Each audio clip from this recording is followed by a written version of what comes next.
Welcome to Telugu first news. ముందుగా headlines చూద్దాం. పుష్కరాల ఏర్పాట్లపై అధికారులపై అసంతృప్తి వ్యక్తం చేసిన డిప్యూటీ సీఎం. చివరి నిమిషంలో పనులు చేయవద్దని సూచన. భక్తులకు ఇబ్బందులు లేకుండా చర్యలు తీసుకోవాలన్న పవన్. పుష్కర ఏర్పాట్లతో వేగం పెంచాలని డిమాండ్.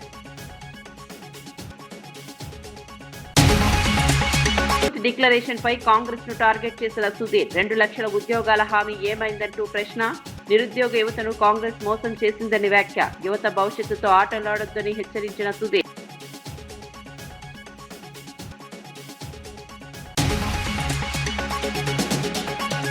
ఓటుకు డబ్బు తీసుకోవద్దంటూ ప్రజలకు సూచించిన జేసీ. పనిచేసే నాయకులకు మాత్రమే ఓటు వేయాలని వ్యాఖ్య. డబ్బులకు ఆశపడి ఓటేస్తే నష్టమన్న జేసీ ప్రభాకర్. ఓటు విలువలను అర్థం చేసుకోవాలని పిలుపునిచ్చిన జేసీ. జగిత్యాలలో భారీగా గంజాయి స్వాధీనం చేసుకున్న పోలీసులు. ఒడిశా నుండి గంజాయి తెచ్చిన 3 అదుపులోకి తీసుకున్న పోలీసులు. గంజాయి రవాణాపై లోతుగా దర్యాప్తు చేస్తున్న జగిత్యాల పోలీసులు. మాదక ద్రవ్యాలపై కఠిన చర్యలు తీసుకుంటామన్న పోలీసులు. జగన్ తప్పుడు ప్రచారాలు చేస్తున్నారన్న రాంప్రసాద్ రెడ్డి.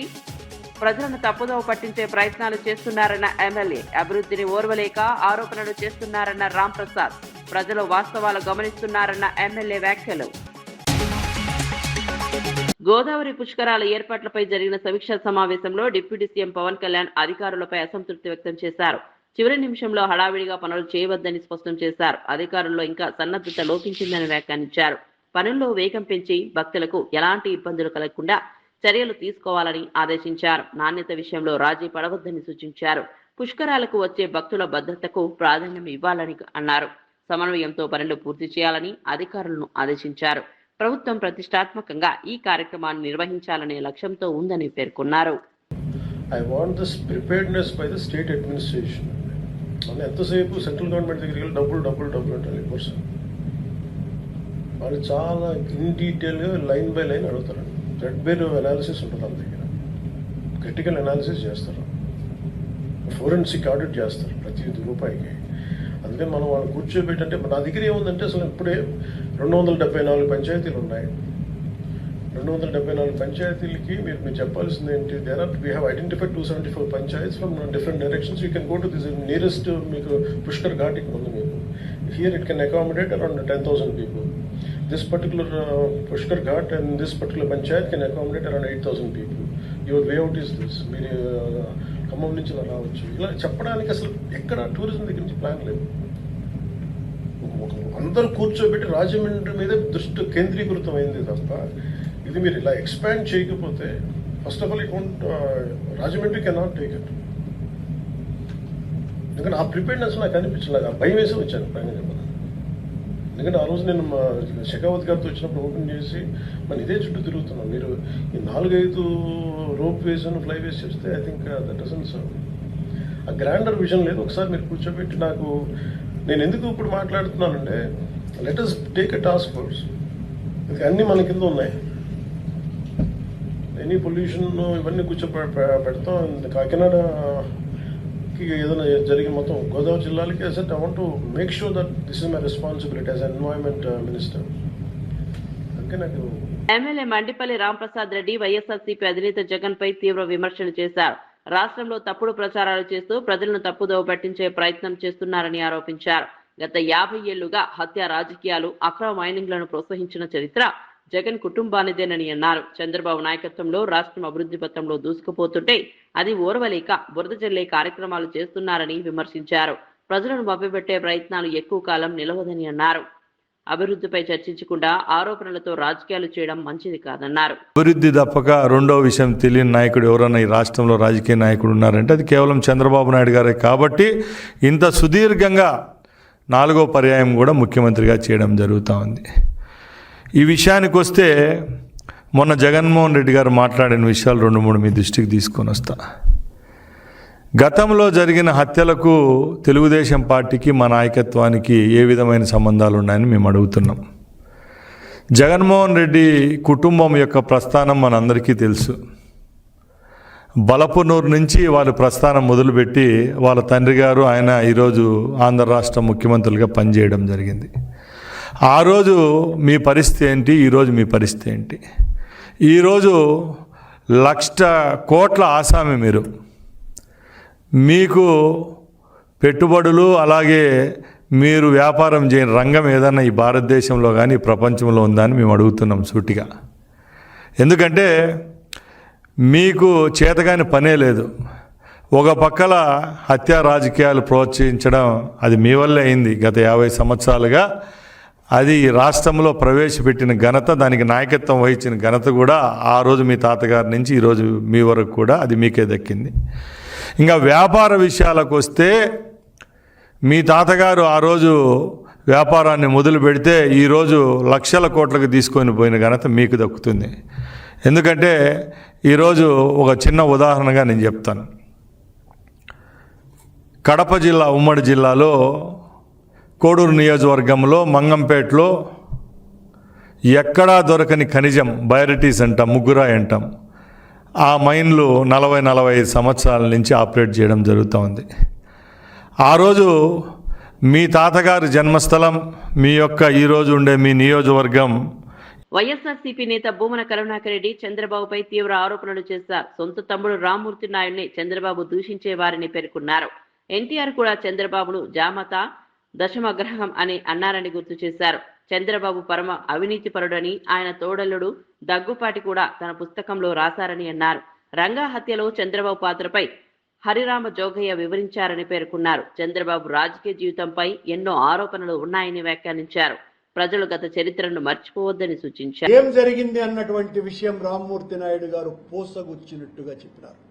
ఆ సంఘటనలో రామ్మూర్తి నాయుడు గారు మిమ్మల్ని మిమ్మల్ని కలవటానికి వస్తే మీరు పచ్చి బూతులు తిట్టి, అమ్మనా బూతులు అవి కూడా, నువ్వెందుకురా వచ్చినావు లంకో ఇలాంటి మాటలన్నీ మాట్లాడిన తర్వాత అతను నేను ఏడ్చుకుంటూ కిందికి వచ్చినాను. కరుణ కిందికి వచ్చి మా అమ్మకు చెప్పటానికి నేను వెళుతూ మా అమ్మ డోర్ దగ్గరికి వెళ్ళంగానే మా అమ్మకు అప్పటికే ఈవిడు ఫోన్ చేసేసినాడు.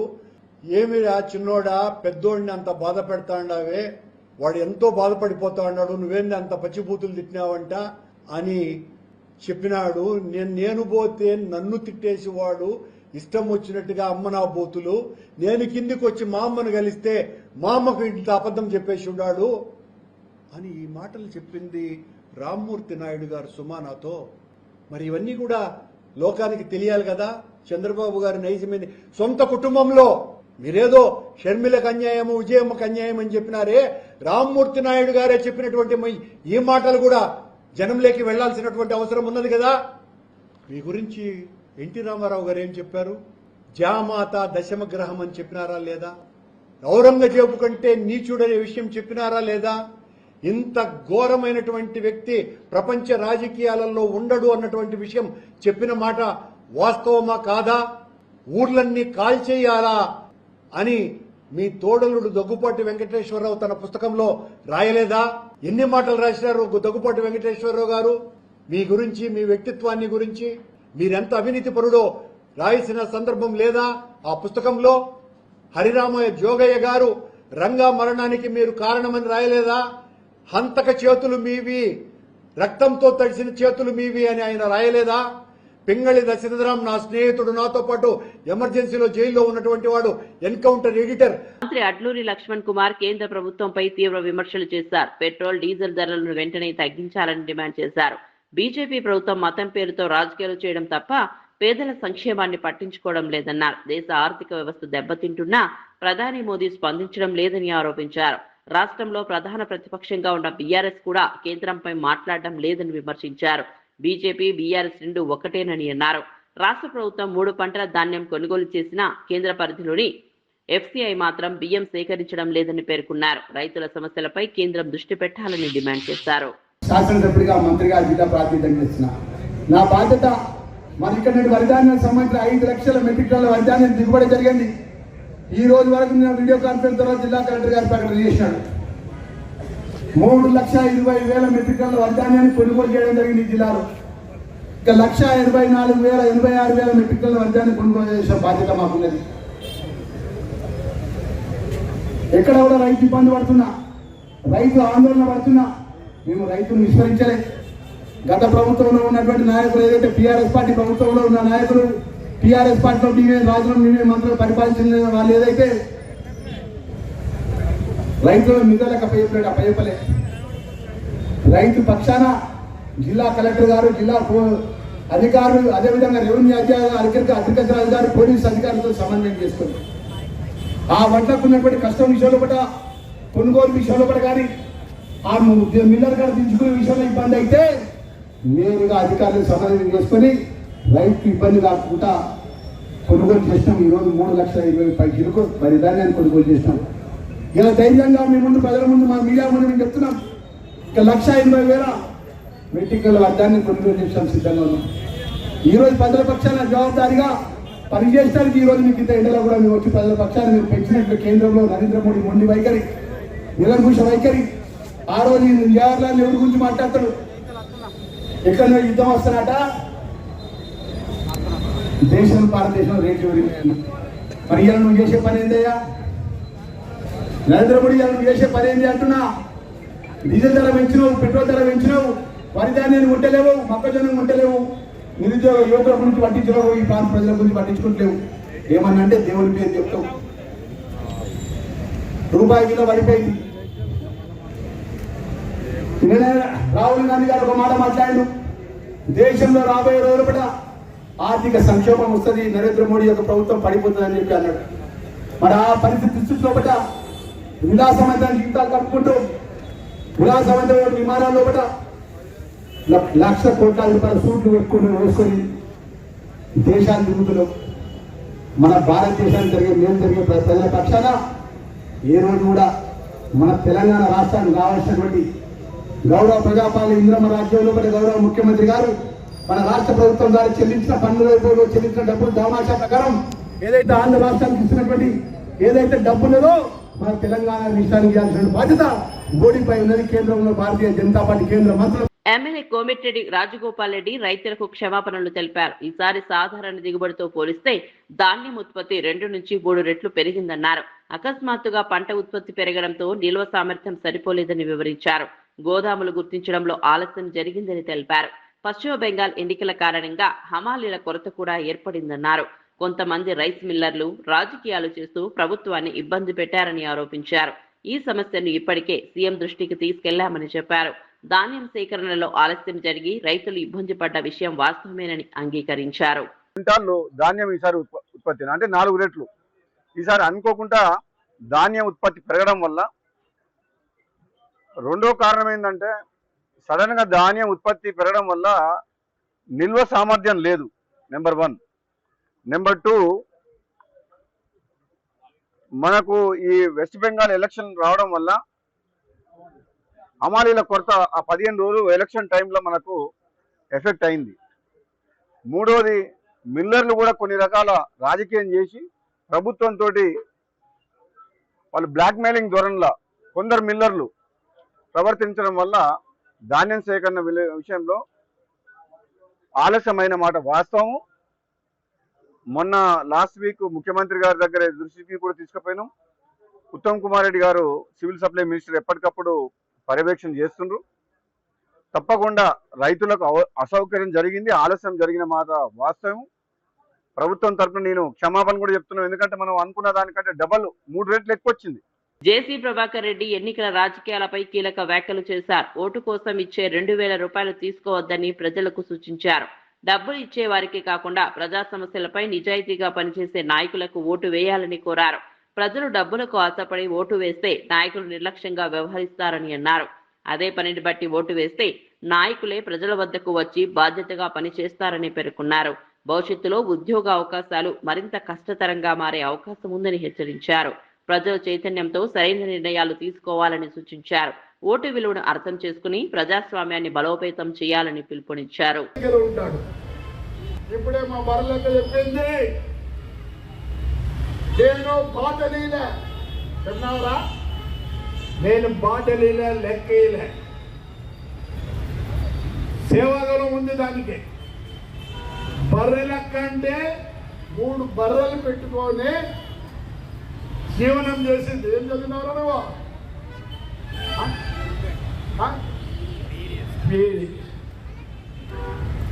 కానీ ఆడికి వచ్చింది 3 పెట్టుకొని బతుకుతాను. మొగుడు ఏం తెలుసా, వాడికి ఉద్యోగం లేదు, ఎగ్జామ్ రాయాలని చూస్తున్నాడు. Future no jobs, future no jobs. మీ అమ్మలే బాధ బతికినట్లు మీరు పని చేయలేరు, అభ్యాస్ అంటారు ప్రతి పనికి. మిమ్మల్ని చేతులు జోడించి అడుగుతుందా, ఒకటే స్లోగన్, పని చేసేవాడికి ఓటేస్తాం. చెప్పండి, పని చేసేవాడికి, పని చేసేవాడికి. Right, that is good. నా బర్త్డే గిఫ్ట్ అదే. ఇక్కడి నుంచే స్టార్ట్ చేస్తాం, తాడిపత్రి నుంచే. దయచేసి ఎవరు బాగా పని చేస్తారంటే వాడికి ఓటేయండి. నాకు 74 అయితే నాకేం అవసరం లేదు. నా కుమారుడు కూడా ఉన్నాడు, ఇదే పాలిటీషియన్. వాడు పని చేస్తే ఓటేస్తామనండి. రేపు వస్తే నీ దగ్గర నువ్వు వేస్తావులే. MLA Devireddy Sudheer Reddy Congress youth declaration హామీలపై తీవ్ర విమర్శలు చేశారు. కాంగ్రెస్ అధికారంలోకి రాగానే ప్రియాంక గాంధీ సహా పార్టీ నాయకులు 2 లక్షల ఉద్యోగాలు ఇస్తామని హామీ ఇచ్చారని గుర్తు చేశారు. కానీ అధికారంలోకి వచ్చి 2.5 గడుస్తున్నా కొత్త ఉద్యోగాల ఊసే లేదన్నారు. గత కేసీఆర్ ప్రభుత్వం ఇచ్చిన ఉద్యోగాలకే నియామక పత్రాలు అందిస్తూ తమ గొప్పలు చెప్పుకుంటున్నారని మండిపడ్డారు. నిరుద్యోగ యువతను మోసం చేసి అధికారంలోకి వచ్చారని ఆరోపించారు. ఎన్నికల సమయంలో ఇచ్చిన హామీలు అమలు చేయకుండా మాట తప్పారని విమర్శించారు. యువత భవిష్యత్తుతో ఆటలు ఆడొద్దని హెచ్చరించారు. నిరుద్యోగుల సమస్యలను ప్రభుత్వం వెంటనే పరిష్కరించాలని డిమాండ్ చేశారు. బాధ్యత నాదని చెప్పేసి ఆ రోజు నమ్మబలికిండు. దాని తర్వాత రౌండ్ టేబుల్ సమావేశంలో మరి రేవంత్ రెడ్డి గారు రాష్ట్రంలో ఉన్న నిరుద్యోగ యువకులకు అందరూ కూడా హామీ ఇచ్చిండ్రు. తప్పనిసరిగా ఒక ఉద్యోగం, కేసీఆర్ గారి ఉద్యోగం బీకేయండి, 2 లక్షల ఉద్యోగాలు మీకు ఇస్తా అని చెప్పి ఆ రోజు యువతకు నమ్మబలికిండ్రు. దాని తర్వాత ఇలా అనేక రకాలుగా నాయకులు అందరూ కూడా నిరుద్యోగ యువకులకు హామీ ఇచ్చుకుంటూ మరి వాళ్ళు లేనిపోని ఆశలు కల్పించి 2 లక్షల ఉద్యోగాలు ఇస్తామని చెప్పి ఇప్పటి వరకు కూడా దాదాపు కేవలం 11,000 ఉద్యోగాలు మాత్రమే ఇచ్చిండ్రు. 2.5 సంవత్సరాలు పూర్తవుతుంది. దాన్ని 55,000 ఉద్యోగాలు ఇచ్చినాయని చెప్పేసి ఈరోజు చెప్పుకుంటున్నారు. అందులో ఉన్న దాదాపు 44,000 ఉద్యోగాలు కేసీఆర్ గారి హయాంలో నోటిఫికేషన్ వచ్చింది, పరీక్షలు జరిగినాయి. మరి కేవలం మరి అపాయింట్మెంట్ ఆర్డర్ ఇచ్చే టైంకి ఎలక్షన్ నోటిఫికేషన్ రావడం వల్ల అది కూడా కలిపి లాల్ బహదూర్ స్టేడియంలో ఆ ఉద్యోగ నియామక పత్రాలు ఇచ్చి ఇవన్నీ కూడా మేమే ఇచ్చినామని చెప్పేసి అబద్ధ ప్రచారాన్ని నిరుద్యోగ యువతలో ఇలా ప్రచారం చేసుకునే ప్రయత్నం చేస్తుండ్రు. మరి అలాగే ఇలా యువకులందరూ కూడా ఎంతో ఆశతోటి ఎదురు చూస్తుండ్రు. చాలామంది నిరుద్యోగులు ఇలా చాయ్ బండి, ఇడ్లీ బండి, మరి మిరపకాయ బజ్జీల బండి, ఇటువంటి బజ్జీల బండి ఏర్పాటు చేసుకొని ఈ ప్రభుత్వం ఉద్యోగాలు ఇయ్యదు, మమ్మల్ని మోసం చేసినవి, మమ్మల్ని రోడ్డు మీద పడేసిందని చెప్పేసి వాళ్ళ బతుకు తెరువు కోసం పోరాటం చేస్తూ ఉన్నారు. అలాగే విద్యార్థులు, చదువుకున్న విద్యార్థులకు అందరికీ కూడా ఈరోజు విద్యార్థుల తల్లిదండ్రులు మా ఆఫీస్కి వచ్చి, సార్ ఇలా మా అబ్బాయి ఇంజనీరింగ్ అయిపోయింది, 3 సంవత్సరాల ఫీజు రీఎంబర్స్మెంట్ పడలే అని చెప్పి సర్టిఫికెట్. ఎమ్మెల్యే ధూళిపాల నరేంద్ర వైఎస్ఆర్సీపీపై తీవ్ర విమర్శలు చేశారు. కుల రాజకీయాలు సమాజంలో విభజనలు సృష్టించేందుకు వైఎస్ఆర్సీపీ ప్రయత్నిస్తోందని ఆరోపించారు. జగన్, అంబంటి మురళి వంటి నేతలు పరామర్శల పేరుతో శాంతి భద్రతలకు భంగం కలిగించాలని చూస్తున్నారని మండిపడ్డారు. తమ కుటుంబం 5 దశాబ్దాలుగా ప్రజాసేవలో ఉందని గుర్తు చేశారు. రైతులు, బడుగు, బలహీన వర్గాల కోసం ఎన్నో పోరాటాలు చేశామని పేర్కొన్నారు. స్వార్థ రాజకీయాలు తమ కుటుంబ చరిత్రలో లేవన్నారు. రాజకీయ లబ్ధి కోసం తప్పుడు ఆరోపణలు చేయడం సరికాదని హెచ్చరించారు. అయితే వైకాపా సైకోలు పరామర్శ పేరుతో వచ్చి పొన్నూరు నియోజకవర్గంలో శాంతి భద్రతల విఘాతం కలిగించే ప్రయత్నం చేశారో వారు చేసిన ఆరోపణలన్నీ కూడా రాజకీయ పరమైనగా ప్రేరితమైన, అలాగే అసత్యం అని చెప్పి కూడా నేను స్పష్టం చేస్తా ఉన్నా. ఎందుకంటే మా కుటుంబం, మా తండ్రి గారు స్వర్గీయ వీర చౌదరి గారి దగ్గర నుంచి ఇప్పటి వరకు మేము 5 దశాబ్దాలుగా రాజకీయాల్లో ఉన్నాం. ఎప్పుడు కూడా మేము ఈ 5 దశాబ్దాల కాలంలో మా కుటుంబం ఎప్పుడు కూడా రైతుల కోసం మేము పోరాటం చేశాం, బడుగు బలహీన వర్గాల సమస్యల కోసం మేము పోరాటం చేశాం, పేదల తరపున మేము రాజీ లేని ఉద్యమాలు చేపట్టాం. జగిత్యాల జిల్లాలో గంజాయి అక్రమ రవాణా కలకలం రేపింది. జగిత్యాల రూరల్ పోలీసులు నిర్వహించిన తనిఖీల్లో భాగంగా గంజాయి పట్టుబడింది. చల్కల ప్రాంతానికి చెందిన 3 వ్యక్తులను అదుపులోకి తీసుకున్నారు. వారి వద్ద నుంచి 1675 గ్రాముల గంజాయి, 2 మొబైల్ ఫోన్లు స్వాధీనం చేసుకున్నారు. నిందితులు ఒడిశా నుంచి గంజాయిని తీసుకొచ్చి జగిత్యాలలో విక్రయిస్తున్నట్లు పోలీసులు గుర్తించారు. వీరిపై గతంలోనూ పలు కేసులు ఉన్నట్లు డీఎస్పీ పురుషోత్తం తెలిపారు. గంజాయి సరఫరాపై మరింత లోతుగా దర్యాప్తు కొనసాగుతున్నట్లు వెల్లడించారు. మాదక ద్రవ్యాలపై కఠిన చర్యలు తీసుకుంటామని పోలీసులు హెచ్చరించారు.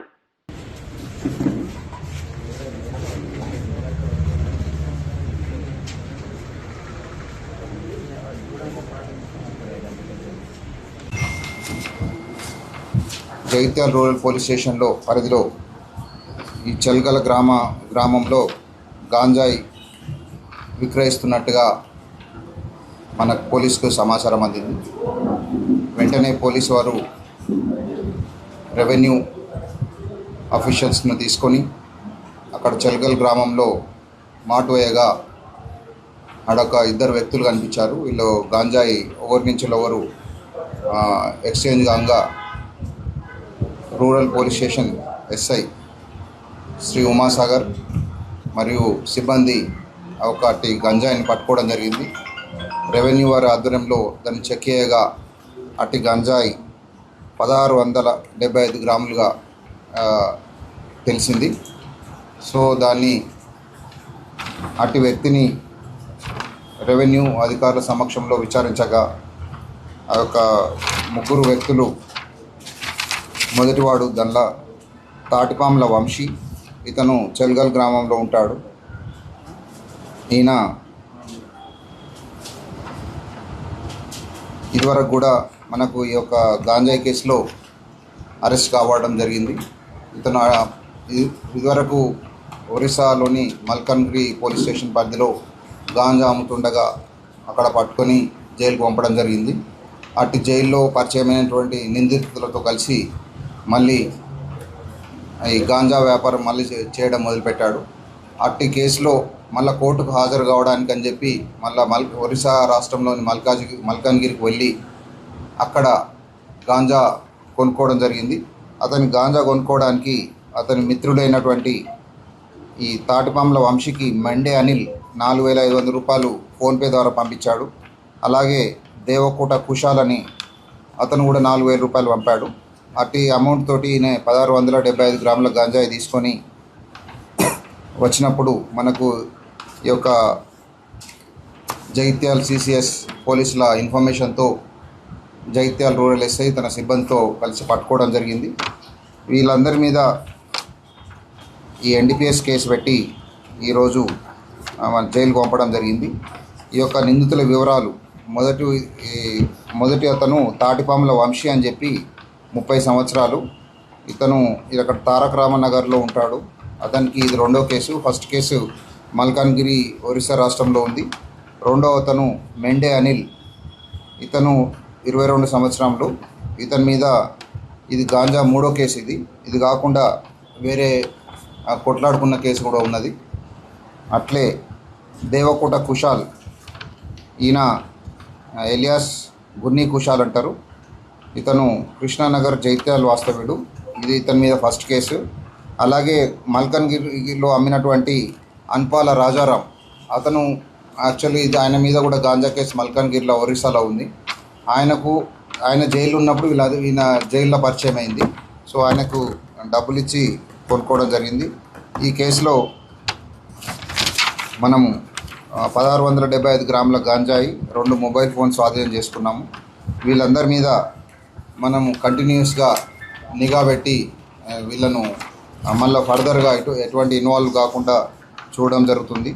ఈ యొక్క కేసులో ఈ సిసిఎస్ ఇన్స్పెక్టర్ శ్రీనివాస్ గారు, సిసిఎస్ ఎస్ఐ రాజు, సిసిఎస్ కానిస్టేబుల్ సాజిద్ మరియు రూరల్ ఎస్ఐ ఉమాసాగర్, ఆయన సిబ్బంది ఏ మోహన్, ఎస్ రమేష్, ఎన్ శ్రీనివాస్, కిరణ్ కుమార్, సురేష్, అఫ్రోజ్ మరియు మలయాళ ఇన్స్పెక్టర్ గారు దీన్ని దగ్గరుండి పర్యవేక్షించినారు. వీళ్ళందరికీ కూడా పట్టుకున్నందుకు ఎస్పీ గారు అభినందించారు. దయచేసి ఈ ప్రజలకు మనవి చేయడం ఏమంటే, ఈ గాంజాయి ఈ మధ్యలో స్కూల్లో కానీ బయట కానీ చిన్నపిల్లలు అలవాటైనట్టుగా చాలా తెలుస్తుంది. మీ పేర్లు ఎవరి కూడా బయట పెట్టాము. ఎవరిని ఉంటే మీరు ఇమీడియట్గా మీ యొక్క దగ్గరలో ఉన్న పోలీస్ స్టేషన్ కానీ డయల్ 100 కానీ ఇన్ఫార్మ్ చేయాలని మనం చేస్తున్నాం. మాజీ మంత్రి పేర్ని నాని సీఎం చంద్రబాబు వ్యాఖ్యలపై సెటైర్లు వేశారు. దేశానికి సెల్ ఫోన్ తీసుకొచ్చింది తానేనని, గ్యాస్ బండ వినియోగాన్ని కూడా తానే పరిచయం చేశానని చంద్రబాబు చెబుతున్నారని ఎద్దేవా చేశారు. సాఫ్ట్వేర్ రంగం, ఇంటర్నెట్ రంగాన్ని కూడా తానే అభివృద్ధి చేశానని చెప్పుకుంటున్నారని విమర్శించారు. గూగుల్ సీఈఓ సుందర్ పిచై కూడా తనను చూసి కంప్యూటర్ కోర్సులు చదివాడని చెప్పడం విడ్డూరంగా ఉందన్నారు. ఇప్పుడు క్వాంటం కంప్యూటర్లు కూడా తానే కనిపెడుతున్నానని కొత్త స్లోగన్ తెచ్చారని వ్యాఖ్యానించారు. చంద్రబాబు అతిశయోక్తి వ్యాఖ్యలు ప్రజలను నవ్విస్తున్నాయని అన్నారు. ప్రజలు నిజాలు గమనిస్తున్నారని పేర్కొన్నారు. ఇంటర్మీడియట్లో ఎంపీసీ చదివి బీఎస్సీ చదివి మీరు కంప్యూటర్ కోర్స్ చేయండి అని చెప్పి అందరినీ ప్రభావితం చేసింది నేనే. నన్ను చూసి సుందర పిచ్చై కంప్యూటర్ల మీద చదువుకున్నాడు, కోర్సును చదువుకున్నాడు. క్వాంటమ్ కంప్యూటర్స్ని కనిపెడుతున్నది నేనే అని చెప్పి ఇలా అనేక నినాదాలు, ఆకర్షణీయమైన నినాదాలు ఇస్తున్నది ఆయనే. కాబట్టి వాళ్ళ కొత్త స్లోగన్ బట్టి ఈ కొత్త చర్చ అని చెప్పి నేను అనుకుంటున్నాను. ఎస్ఆర్ నగర్ వాటర్ వర్క్స్ కార్యాలయం ముందు బీఆర్ఎస్ నాయకులు ధర్నా నిర్వహించారు. అమీర్పేట్ డివిజన్ లో తీవ్ర నీటి కొరత ఉందని ఆరోపించారు. ట్యాంకర్ల ద్వారా నీటిని సరఫరా చేస్తూ అధికారులు సొమ్ము చేసుకుంటున్నారని విమర్శించారు. స్థానికులకు మాత్రం సరైన నీటి సరఫరా అందడం లేదని ఆవేదన వ్యక్తం చేశారు. సమస్యను వెంటనే పరిష్కరించాలని డిమాండ్ చేశారు. CM Revanth Reddy down down అంటూ నినాదాలు చేశారు. ప్రజల ఇబ్బందులను ప్రభుత్వం పట్టించుకోవడం లేదని ఆరోపించారు. త్రాగునీటి సమస్యలపై త్వరితగతిన చర్యలు తీసుకోవాలని కోరారు. ఇవన్నీ ఎర్రగడ్డ సప్లైలు అవుతాయి అన్నమాట. ఆ సప్లైలో పొల్యూషన్ కూడా నోటీసులోకి వచ్చింది. అది కూడా ఇమీడియట్ గా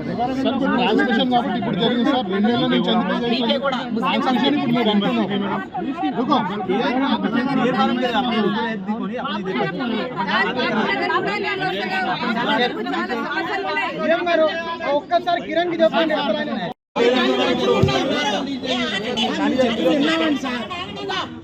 పంపించాలి కదా. మీరు నేను తీసుకెళ్తాను. ఎక్కడికి మీరు ట్యాంకర్లు ఇచ్చారో అక్కడే ప్రూఫ్ చేస్తాను. మా దగ్గర ప్రూఫ్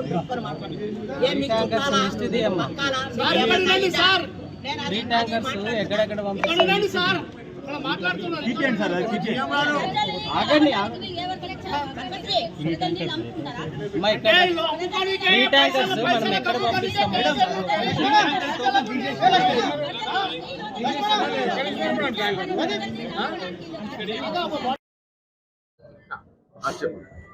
ఈరోజు ఇక్కడ మేమంతా కూర్చుని ధర్నా చేస్తున్నామంటే అమీర్పేటలోని ప్రతి ఒక్కరి ఆవేదన.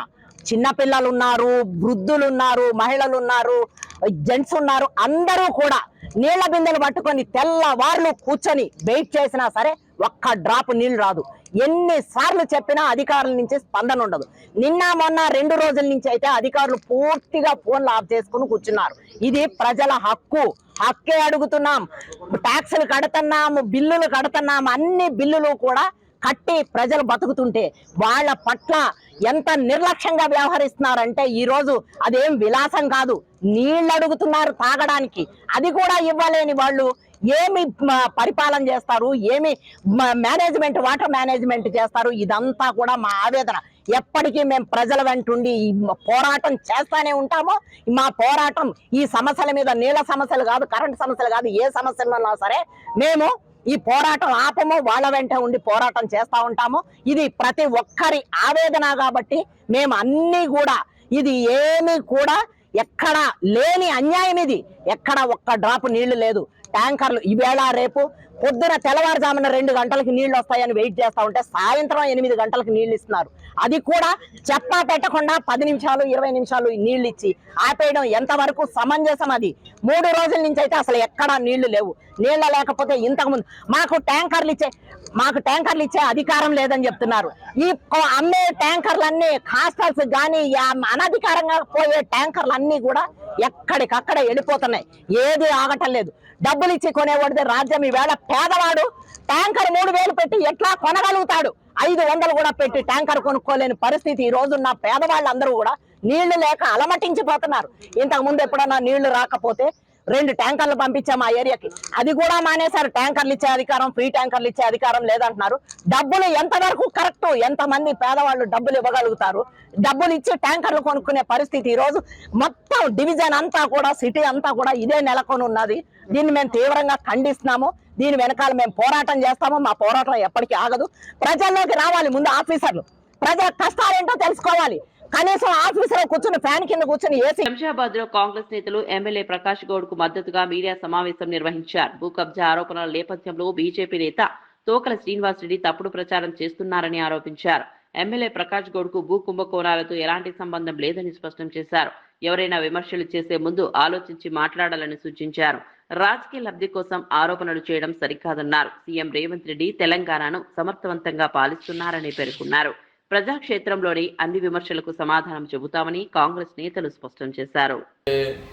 వ్యాపారస్తులైనా కానీ ఎవరైనా కానీ ఎక్కడైనా కానీ ఏదైనా ఒక ఇల్లీగల్ వర్క్ చేస్తూ ఉంటారు, లేదా ఏదైనా భూమి కబ్జా చేస్తూ ఉంటారు, లేదా ఒక అధికారి కానీ ఇంకెవరైనా కానీ ఈ రాష్ట్రంలో కానీ ఈ దేశంలో కానీ ఎక్కడైనా కానీ మనకున్న ప్రజాస్వామ్యంలో కొన్ని లోలుసుగులు, కొన్ని లోపాలను దృష్టిలో పెట్టుకొని కొన్ని వ్యవస్థల లోపాలు జరుగుతూ ఉంటాయి. కానీ అవన్నీ కూడా రోజుపోయి ఎమ్మెల్యేకి చెప్పి మేము ఇక్కడ కబ్జా చేస్తున్నాం, మేము ఈ ఆర్డర్లు ఇస్తున్నాం, మీరేమనకండి అని చెప్పి ఎక్కడ కూడా 119 నియోజకవర్గాల ఏ ఎమ్మెల్యే కూడా ఎవరు కూడా ఏ అధికారి కానీ ఏ కబ్జా చేసినోడు కానీ ఎవరు కూడా ఎవరికి చెప్పరు. అలాంటి మన వ్యవస్థలో ఉన్న లోపాలతో జరుగుతున్నటువంటి ప్రక్రియ ఇది. దానికి దృష్టిలో పెట్టుకొని మీరు జరుగుతున్న దాని మీద ఎంక్వైరీ చేయమనడం అది స్వాగతించాల్సిన విషయమే, మేము కాదని అంటలేము. ఒక సామాన్యుడిగా కానివ్వండి, ఒక ప్రజాప్రతినిధిగా కానివ్వండి, మీరు ఆ విధమైన డిమాండ్ చేయొచ్చు, అది ప్రజలకు అందరికీ ఉపయోగపడుతుంది. కానీ నిరాధారమైన ఆరోపణ ఏంటంటే ఎమ్మెల్యే గారు ఏం చేస్తున్నారు, ఎమ్మెల్యే గారు తెలియదా, ఇన్ని వేల కోట్ల రూపాయల ట్రాన్సాక్షన్, ఇన్ని వేల కోట్లు ఇదైంది, ఎంఆర్ఓను సస్పెండ్ చేసిరు, మరి ఎమ్మెల్యేకి తెలియకుండా జరుగుతుందా అన్న ఆరోపణ ఆయన వ్యక్తిగత విమర్శలాగా మాకు అనిపిస్తాం.